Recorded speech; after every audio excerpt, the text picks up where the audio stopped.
Welcome to It Is What It Is. I'm Shaw Marie, and it's a Tuesday. Technically, it's day 2 of the No Mountain Dew challenge that I'm under. I'm going to assume, I'm recording this on Monday, so I'm going to assume in 24 hours I'm still pretty solid. And it's going to go great. We'll see how it goes. It's going to go great. I'm super confident. But really, you guys, let me know if you guys are going to do one, because it'd be a shame to do something fun all by myself. You know? What a shame. And so since it's a Tuesday, and I already told you guys on Sunday that I was going to tell you guys about a mom. Well, I misspoke. She's a woman. She's a worthless woman. She's a horrible, horrible woman. She used to be a mom. She's an ex-mom. Ex-mom. No longer a mom. And I'm going to tell you why. We, as a world, we snatched her mom card about her fucking pretty little hands, and we took it away. And we told her, never again. That's what we did. So, I'm going to tell you about a lady who was born on September 26, 1971. She is gonna be how old this year? This year she will be 49, I think. Well, this worthless mom's name is Susan Smith. I'm going to tell you all about Susan Smith. So, she is from South Carolina. That's where this crime is committed. And, yeah. So, we'll dive right in. She had a somewhat different accounts, depending on who you ask and what court you're testifying in. Her childhood was stable, except for the fact that her father did commit suicide when she was 6 years old. She herself attempted to commit suicide at the age of 13 years old. It was a failed attempt, did not go well. Obviously, she lived. And then her mom went on to marry Beverly Russell. That is the weirdest fucking name for a dude I've ever heard in my life. So that just leads me to believe that he's shady of some sort. So, Beverly is a member of the local chapter of the Christian faith, not behavior, faith, who later on it's revealed that he did start molesting Susan in her teenage years. But even though she's trying to kill herself and having a molestation relationship with her stepfather, she graduates high school, which is awesome. Good job, Susan. Kudos. Snaps for Susan. She graduates in 1989. And then she made a second attempt to kill herself when a married man says, I can no longer have this affair with you. We can no longer do this. So then she says, I'm going to kill myself. And he says, I'm sorry to hear that. Have a good day. And so she doesn't, obviously. And so she decides, well then, I'm going to go get married my damn self. And she goes and marries this cute, adorable, good-looking fella named David Smith.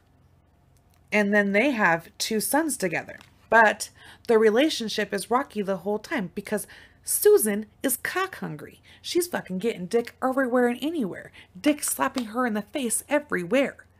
He also has an affair, which I'm assuming is a good, gold, classy affair. Hotels, restaurants on the other side of town, some hand-holding, some jerking on the table, some niceness. Susan, meanwhile, is getting bent over anywhere and anywhere, just getting dick down. Trashy. Everywhere.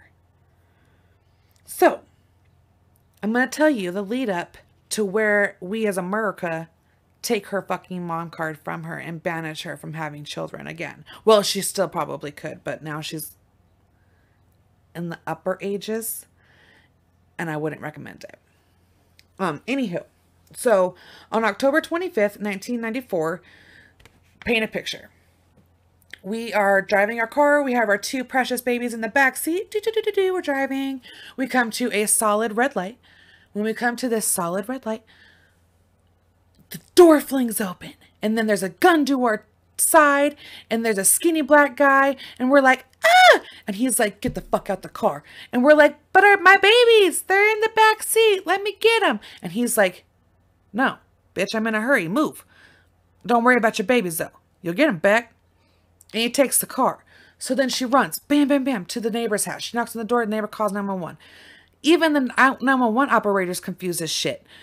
They're like, this lady was carjacked and her kids were in the back seat. And the dude, the chick on the phone's like, the guy knew the babies were in the back seat? And the dude's like, yeah. Did he have a weapon? Yeah, he did, ma'am. And so it didn't go like that. Total Sean Marie remake of that conversation. So even 911 was like, who the fuck carjacks a car and keeps the damn babies in the back seat? So anywho, police go. When they get there, they call David. And they're like, David, your wife's car's been stolen. And your children in the back seat have also been hijacked with the car. When David gets there, she's in the fetal fucking position, freaking out, hyperventilating, having a come apart. And he has to pick her up and he's like, oh my God, this must be true. This is the worst thing that could ever happen to a person. They get a description of the guy. This description is so plain Jane. It matches fucking every black guy you come across. It looks like there is nothing defining about this character she describes. Nothing. Then she goes on the news, dude, for like 9 days. She's pleading with America and she's like, please, please, please, please, please. Meanwhile, she's dating some rich motherfucker, right? Because her and her husband are like, maybe we shouldn't be married because we keep having affairs on each other, so maybe we should just not. And so, oh yeah, so imagine that. Your soon-to-be ex-wife calls you and tells you she's been hijacked and your kids have been stolen. She needs help.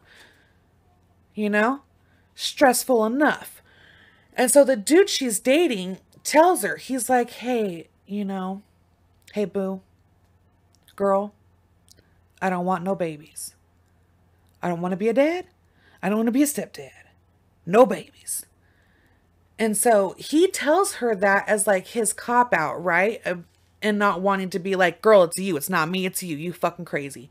Or anything like that. He's just like, hey, I just don't want kids. Because in his head, he's like, this is a normal bitch, right? And that's going to mean like, she's going to be like, well, fuck you, package deal. Me and my kids are no go, no bone.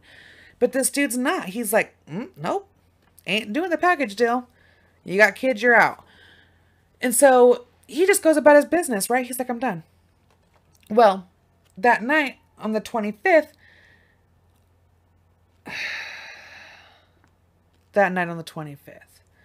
So what happens is a couple of days later, the cops pull him back in.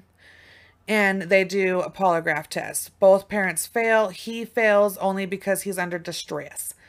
They were like, this shit's flat out lie. Like they were like, he might be lying. He might not. He might just be fucking devastated because his boys are missing. But the polygraph dude was like, this mom, she's a liar and a half. So they pull her back in again to do more questioning. And then finally, the second time around, she finally admits what actually happened that night. And the guy that she's having an affair with, his name is Tom. I don't know if that's important to anybody, but some people seem to think that matters. She says that she was not in the right state of mind that night, okay? So she's told that she can't have this man. She likes this dude. He's rich. He's going places. And she has the kids with her. She goes to John D. Long Lake. And she confesses on November 3rd, by the way, I guess I should say. So fast forward to November 3rd is when they do this second questioning when she confesses. And she says she drives to the lake and there's like a ramp, of course, to go into the lake. And so she says, I was sitting up there. I started to let it roll because I'm going to kill myself. I'm going to take my kids with me. If I can't live, they can't live. I'm over it. But it starts to roll. I pull the emergency brake. And I just think, man, I'm like, whoa. But I don't know why, for some reason, this is what she says, I don't know why I got out and I let my car roll into the lake with her babies in their car seats. So when she confesses to this,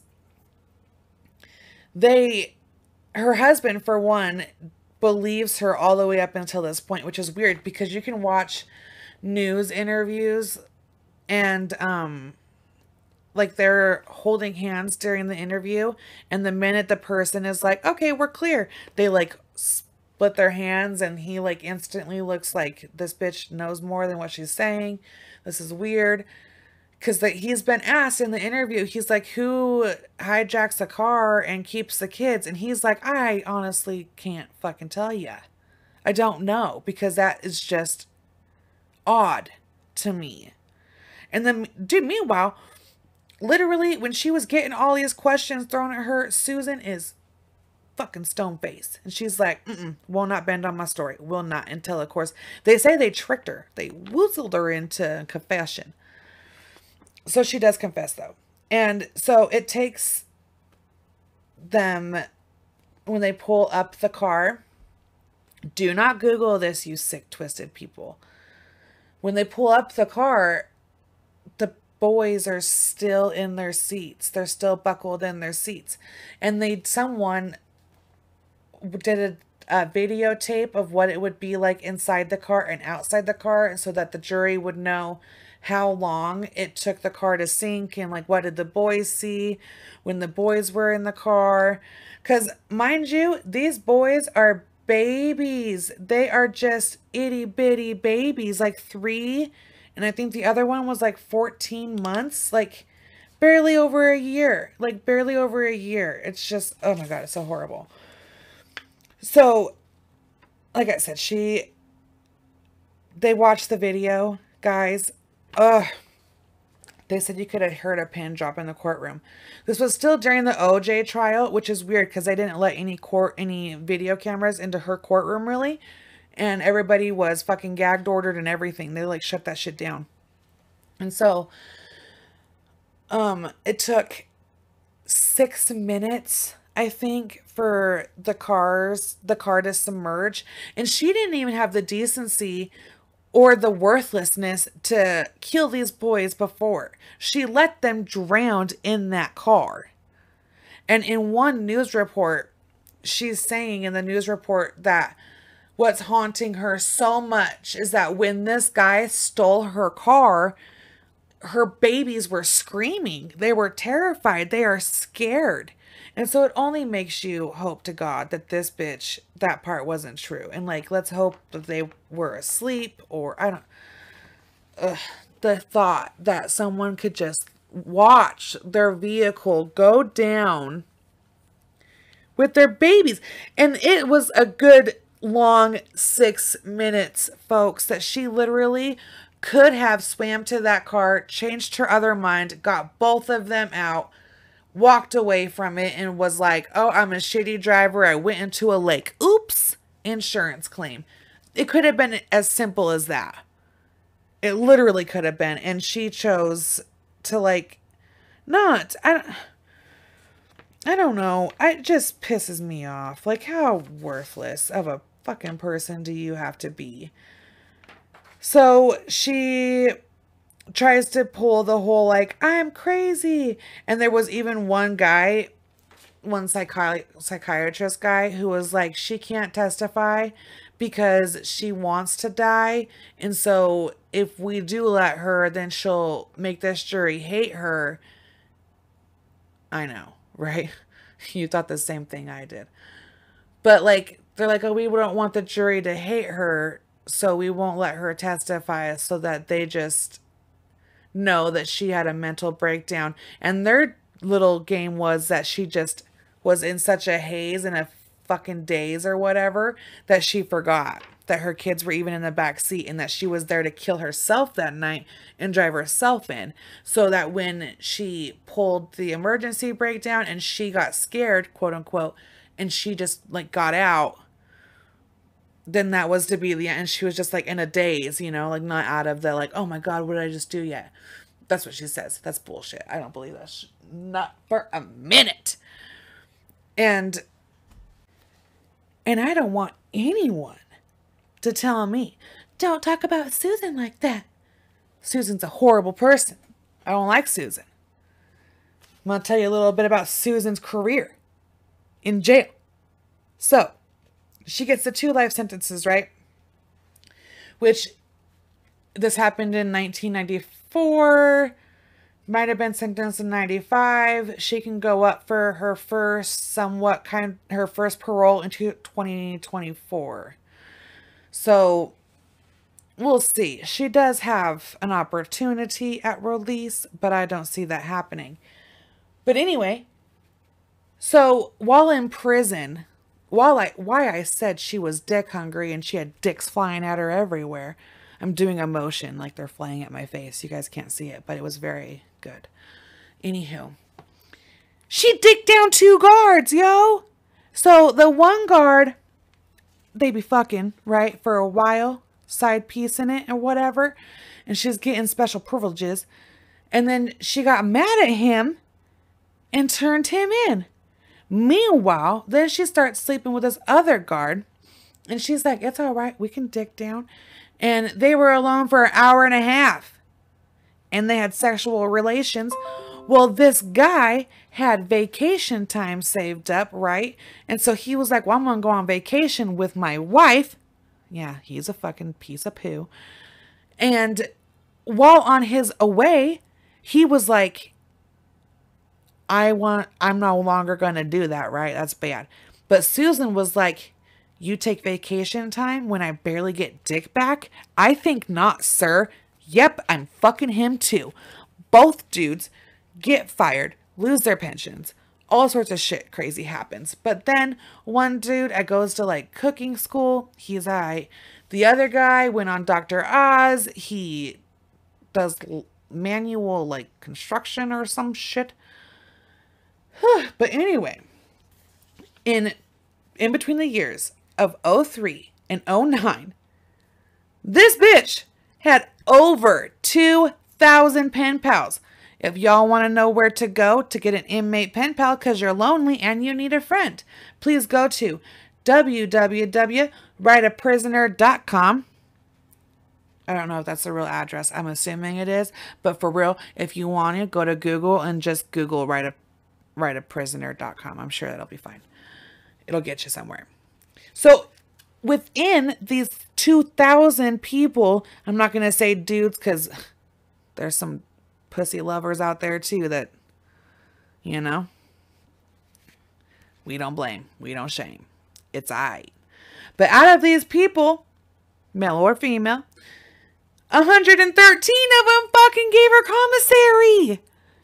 Y'all, she didn't even get her first job in incarceration or behind bars until 09. Think about that. From 1995 to 09, you sat on your fucking ass and did nothing except for have a bunch of pen pals and everything.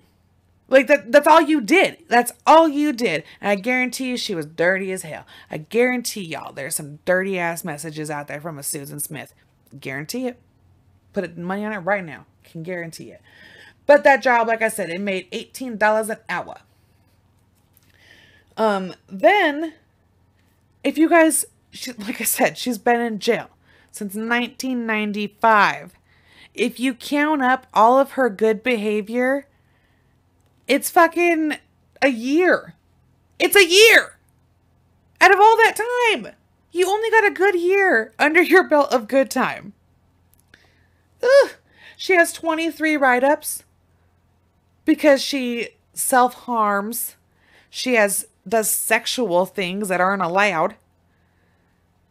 Like, oh my goodness. So yeah, the last time anyone checked, it was only a year of good time total. It could be more now, but I don't know. Good old David, though, he's awesome. It's great that he went on to live a better life. He got remarried and had a boy and a girl. So he got to be a daddy again, which is awesome because this poor man, I'm not even kidding you guys. Ugh, if you guys want, I'm going to post the pictures of them and you can just tell, like, she knew what happened to her babies. She had that Lori Vallow look. You know what I mean? That's how I found about her, is because there's a meme on Facebook where it's like Casey Anthony and then Lori Vallow, and it's like most hated mom in America, and then Lori Vallow's like hold my beer, and someone on there was like, these are the worst two moms ever, and then someone else commented, nuh-uh, they ain't as bad as Susan Smith. And so I was like, who the fuck is Susan Smith? And so I googled it, and then I read it, and I'm like, how dare you? You kill a 3-year-old and a 14-month-old, you vicious animal, and you let them drown? All because you want some dick? Ugh! You are the worst person ever. Mom card taken. Just like Lori Vallow's mom card taken. Even though Casey Anthony, from what I hear, has had another child, her mom card technically was taken, but I don't know how she got it back, but I guess she did, because I guess we as a society, even though we can't stop her, free will, free choice, had another baby. Just everybody watch that bitch, you know what I mean? Make sure the babysitters are real. But anywho, Susan Smith is trash. Absolute trash. But, you guys, it is Monday, okay? And I recorded this early for a reason. If you guys, it's going to be Tuesday when you guys hear this. Dateline already aired. You guys already saw it. Already know what I don't know because it hasn't happened yet. But Dateline is on tonight, and it is the Lori Vallow update on the children and whatnot, and more interviews with people behind the scenes. They say a lot of things are answered, but I don't fucking know because I haven't watched it yet. So I'm hoping so. But like I said, day 2 of the Mountain Dew challenge. I'm going to update you guys whether you guys like it or not, because I'm going to struggle. I think when I was a teenager, my blood turned to Mountain Dew because I used to drink, well, not used to, as of 2 days ago, a shit ton of Mountain Dew. Like, I used to drive around with my friend Tara. We used to drive around together, and I used to go to the drive-through gas station and buy like 3 or 4 44-ounce Mountain Dews a day. Not that I would drink the whole thing, calm down, but like once the ice melted and it would get like watery, I'd go get a new one.